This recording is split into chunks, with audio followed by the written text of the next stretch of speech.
அமைச்சர்களுக்கு முதல்வர் விஜய் கடிவாளம் போட்டுள்ளார். தமிழக அமைச்சர்கள் தவறாக எதையாவது பேசி சர்ச்சைக்கு உள்ளாவதை தடுக்க அவர்களுக்கு கடிவாளம் போடும் வகையில் சமுதாய நிகழ்ச்சிகளில் பங்கேற்க முதல்வர் விஜய் அமைச்சர்களுக்கு தடை விதித்துள்ளார்.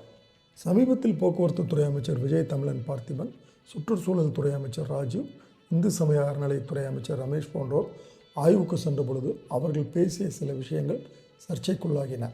ஏதேனும் கூறிவிட்டால் தவறாகிவிடுமோ என்று பயந்து அமைச்சர்கள் ஸ்ரீநாத், அமைச்சர்கள் குமார் ஆகியோர் கச்சத்தீவு குறித்த கேள்விக்கு நோ கமெண்ட்ஸ் என்று தெரிவித்ததும் கடும் விமர்சனத்திற்கு உள்ளாகிறது.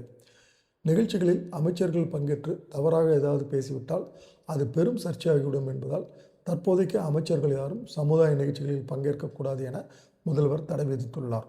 சட்டசபையில் பட்ஜெட் தாக்கல், மானிய கோரிக்கை மீதான விவாதம் மற்றும் இடைத்தேர்தல்கள் முடியும் வரை அனைவரும் சர்ச்சையில் சிக்காமல் இருக்கும்படி அமைச்சர்களுக்கு முதல்வர் விஜய் மேலும் அறிவுரை அளித்ததாக தகவல்கள் வந்துள்ளது.